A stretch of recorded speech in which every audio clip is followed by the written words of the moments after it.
नमस्कार दोस्तों, आप जुड़ चुके हैं आवाज जम्मू कश्मीर के साथ। इस समय हमारे साथ हैं ऑल इंडिया राजपूत मंच के प्रधान जशपाल जी। इनसे बात करते हैं जम्मू में जो हाल ही के दिन में हो रहा है, उन पे चर्चा रहेगी। सर, पहले तो आपका बहुत बहुत स्वागत है।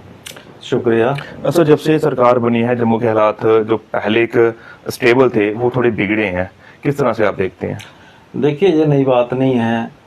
नेशनल कॉन्फ्रेंस जो है, ये पिछले इतिहास देख लो।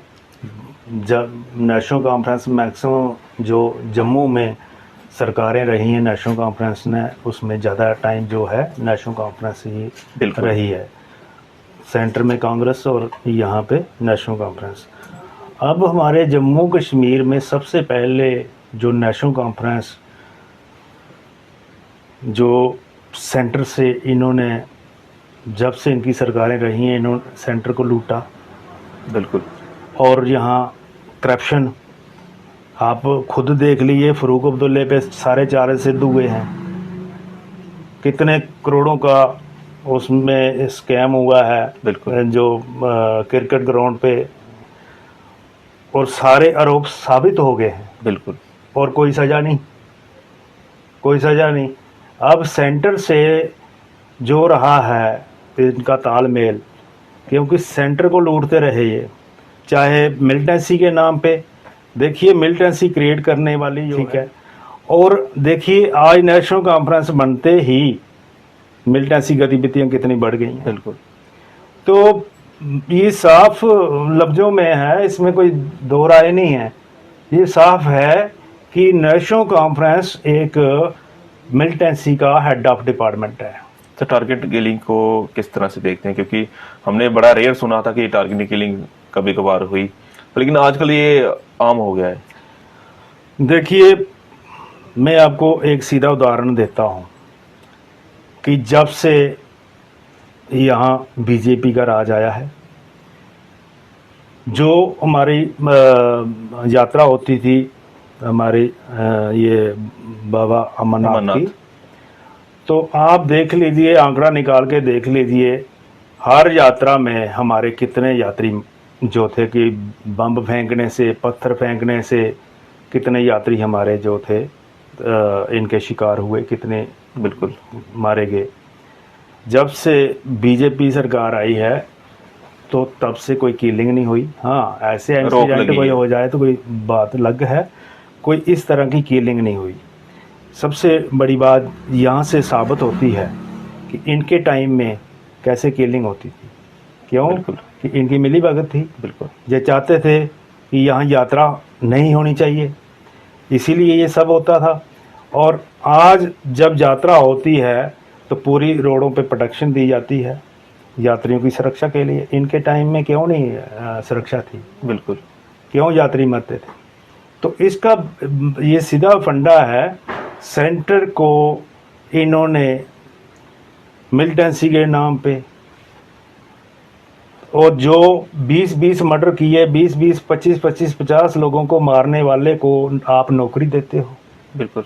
और जो जम्मू में, हमारे जम्मू कश्मीर में जो देशभक्त लोग थे, जो देश का झंडा उठाते थे, आज मैं कहता हूँ कि उन लोगों को कोई रोजगार नहीं दिया गया। जम्मू का हक ये लूटते रहे पिछले, आज से जितनी सरकार पहले रही, इनका टेनर रहा, इन्होंने जम्मू का पैसा भी लूटा, लद्दाख का पैसा भी लूटा, नौकरियां भी लूटी। और कहते हैं कि एक ना एक दिन ऊपर वाला हिसाब लेता है। बिल्कुल। तो हमें सरकारों पे डिपेंड नहीं है हम, क्योंकि हमने बीजेपी को भी देख लिया। बीजेपी आज हमारे जितने 10 साल हो गए, हमारे बच्चे ओवर एज हो गए, नौकरियां नहीं मिली। हमें बहुत उम्मीद थी, हाँ शांति मिली हमें, लेकिन रोजगार कोई नहीं मिला। अब यहाँ जितना भी रोजगार है वो सारा रोजगार बाहर का, बाहर के लोग आके कर रहे हैं इधर, और जो यहाँ के लोग हैं उनको कोई रोजगार नहीं। जैसे आप एम्स देख लो, हमें उम्मीद थी कि एम्स में हमारे बहुत सारे लोग जाएंगे, रोजगार मिलेगा, लेकिन वहाँ भी बाहर के लोग लग रहे हैं। और रही बात एडमिनिस्ट्रेशन की, एडमिनिस्ट्रेशन आप जितने भी अफसर ले लो, ये भी सब बाहर के लगाए हैं, और इनको कोई सिंपैथी कोई हमारे साथ है ही नहीं। और ये भी सारे जो बाहर के लोग हैं, ये हमारे जम्मू कश्मीर के, हमारे खासकर जम्मू के डोगरे लोग बहुत सीधे साधे लोग हैं। हमें पहले इन्होंने लूटा, अब सेंटर लूट रहा है, बस बात यही है। जो अभी एनसी सरकार के लिए आप पूछ रहे हैं, हम इन पे कोई उम्मीद नहीं रख सकते। हम यही कह सकते हैं कि अब नेशनल कॉन्फ्रेंस की सरकार आई है, तो अब हमारी ज़िंदगी जो है वो खतरे में है। अब जो बम धमाके, मिलिटेंसी की जो जितने भी कल आर्मी के ऊपर हमला हुआ है, हाँ, ये अब बढ़ेंगे। क्यों कि कम से कम पहले हम थोड़े सुरक्षित थे, लेकिन हमें नौकरी से बचे थे। अगर बीजेपी के लीडरान, जो हमारी जम्मू की जो लीडरशिप है, वो काम नहीं कर रही है, वो सिर्फ मोदी पे डिपेंड है कि जब इलेक्शन आएगी तो मोदी का फोटो लगा लेंगे साथ और जीत जाएंगे। मतलब मोदी के नाम पर वोट, मोदी के नाम पे वोट, और इनको हमारे साथ कोई लेना देना नहीं है।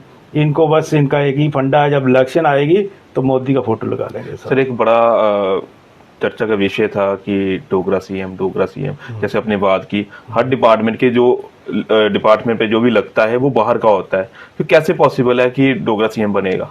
ये डोगरों को सोचते हैं आपके हिसाब से? मैं तो कहता हूँ कि क्योंकि आने वाले समय में जो ट्रेन है डायरेक्ट जाएगी श्रीनगर। देखो, पहले मैंने शुरू से बोला कि इन कश्मीरी लीडरशिप को और कश्मीरी लोगों को ये ना पहले समझे ना आज समझ रहे हैं। ये लोग जो हैं, पहली बात है कि ये हिंदुस्तानी ही नहीं, कभी भारत का झंडा नहीं उठाते, कभी हिंदुस्तान जिंदाबाद नहीं कहते। हाँ, सेंटर से पैसा लेने के लिए, सेंटर को लूटने के लिए झंडा उठाएंगे, हिंदुस्तान जिंदाबाद भी बोलेंगे, दिखावे के लिए। ये सिर्फ दिखावा करते हैं, जैसे अभी उमर अब्दुल्ला दिखावा कर रहा है इनके साथ बैठ के। पैसा लूटना है इन्होंने इनसे, हाँ, स्टेट हुड लेनी है, ठीक है। उस दोनों का कहाँ फायदा मिलेगा, कैसे फायदा मिलेगा? नहीं, मैंने कहा ना, हमें उम्मीद थी बीजेपी पे, इसलिए बीजेपी को हमने यहाँ पहले भी सीटें जिताई, अभी भी जिताई। क्या बीजेपी इस पे फेल हुआ तो पास हुआ है? अभी बीजेपी, पहले देखिए ना, अब ये है कि कम से कम हम सुरक्षित रहे बीजेपी राज। बिल्कुल, इतना है। बस हम चाहते हैं कि बीजेपी हम जम्मू के लोगों को रोजगार दे, ताकि हमारे बच्चे पढ़ लिख के ओवर एज हो रहे हैं, और आगे जो बच्चे पढ़े लिखे हैं ये भी हो जाएंगे अगर इसी तरह का सिस्टम रहा। क्योंकि हमारे जम्मू में कोई भी मतलब प्राइवेट इंफ्रास्ट्रक्चर इतना ज़्यादा है नहीं, बिल्कुल, कि हम हमारे बच्चे प्राइवेट जॉब करें। अगर वो बाहर जाते हैं जॉब करने, तो उनको इतना पैसा वहाँ पे नहीं मिल सकता, वो उतना खर्चा हो जाता है बाहर जाके घर से। तो इसलिए मैं चाहता हूँ, मोदी साहब से मेरी दरख्वास्त है कि हमारे जो हर घर में, मैं कहता हूँ कम से कम हर घर में एक रोज़गार दिया जाए। इस तरह का नेक्सस बनाइए, इस तरह का आप एक सिस्टम बनाइए कि हर घर में एक नौकरी दी जाए। तो किस तरह से जम्मू के हालात सुधरेंगे और किस तरह से डोगरा सेफ रहेगा? डोगरा इसी से सेफ रहेगा कि हर घर में एक नौकरी दी जाए, और कम से कम जो हमारे वेपन लाइसेंस हैं ये खुलने चाहिए। ये वेपन लाइसेंस, हमारा वेपन अपने रक्षा के लिए होता है, बिल्कुल, हम सेफ्टी के लिए, अपनी सेफ्टी के लिए होता है। और हमें जो वेपन जो लाइसेंस हैं हमारे खुलने चाहिए।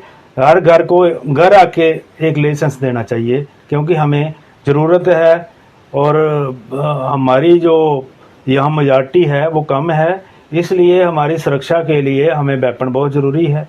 और ये पहले इनकी सरकारें रही हैं, तो जम्मू में लाइसेंस बंद थे, इन लोगों के लिए लाइसेंस खुले रहते थे, इनको पिछले दरवाजे से बना के देते थे, हमारा लाइसेंस नहीं बनाते थे।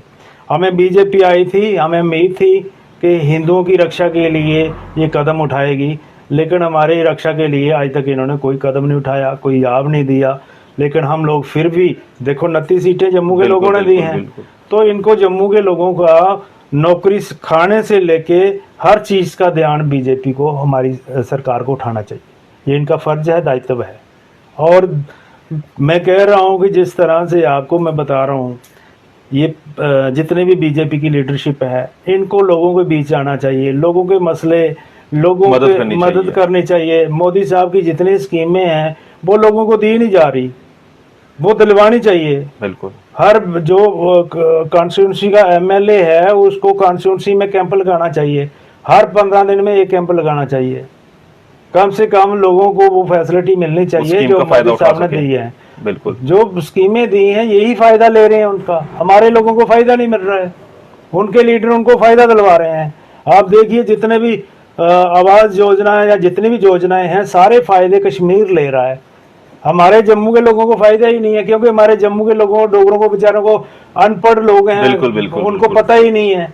और ये अपनी ऐशो आराम से अपनी गाड़ी से, एयर कंडीशन गाड़ी से नीचे ही नहीं उतरते, बिल्कुल ये लोगों के बीच नहीं जाते हैं। बस इनका एक ही फंडा है, जब इलेक्शन आएगी तो मोदी साहब का फोटो लगा लेंगे। बस उनको पता है कि इनके नाम पे वोट मिल हाँ। जाएगा हमें, तो हमारा सिस्टम जी। चल पड़ेगा। तो इसलिए लोग मोदी साहब को लाइक करते हैं, लोगों के पास भी कोई और ऑप्शन नहीं है, बिल्कुल, मोदी से बिल्कुल। बढ़िया कोई लीडर नहीं बिल्कुल, है, बिल्कुल। इसलिए इनको वोट मिल रहे हैं। मैं चाहता हूं कि अगर ये रवैया रहा तो एक दिन लोग बहुत ही परेशान होके ये बीजेपी को वोट नहीं जाएगा। तो इसलिए मैं चाहता हूं इन बीजेपी के लीडरशिप को ये लोगों के बीच आए, हर जहां अभी आपके जितने भी लीडर हैं, एमएलए से लेके एमपी तक, नीचे के ग्रास रूट के लीडर हैं, वो सारे अपने अपने कस्बे में जाएं, लोगों की हेल्प करें, जितनी भी स्कीमें हैं लोगों को प्रोवाइड करवाएं। बिल्कुल बिल्कुल। बहुत सारी लोगों के साथ पुलिस नाजायज कर रही है, रेवेन्यू डिपार्टमेंट नाजायज कर रहा है, उनके Harassment करते हैं। कम से कम कैंप लगा के जो सही काम है वो करवाइए लोगों के। अगर ये नहीं करवाएंगे तो what means of the leader, किसके लीडर हैं आप? अगर ऐसे सिस्टम जिस जनता के सिर पे आप गाड़ियां जूट रहे हो यार, उनको भी तो देखो। बिल्कुल बिल्कुल, अगर ऐसा ही रहा तो क्या डोगरा सीएम आएगा? देखिए, अगर मैं कह रहा हूं बिल्कुल आ सकता है, अगर बीजेपी पूरी तरह से लोगों के बीच, जिस तरह मैंने बताया, अगर बिल्कुल। इस तरह का सिस्टम बनाए तो मैं चाहता हूं कि बीजेपी मैं कह रहा हूं और कहीं नहीं, जम्मू प्रांत से एक भी सीट बाहर नहीं जा सकती। बिल्कुल। तो सुना जशपाल जी का क्या कुछ कहना था, जो जम्मू के हालात हैं उन पर पूरी बात की। आपकी क्या राय है इस पे? आप अपनी राय कमेंट बॉक्स में जरूर रखें और इस वीडियो को ज़्यादा से ज़्यादा शेयर करें। धन्यवाद।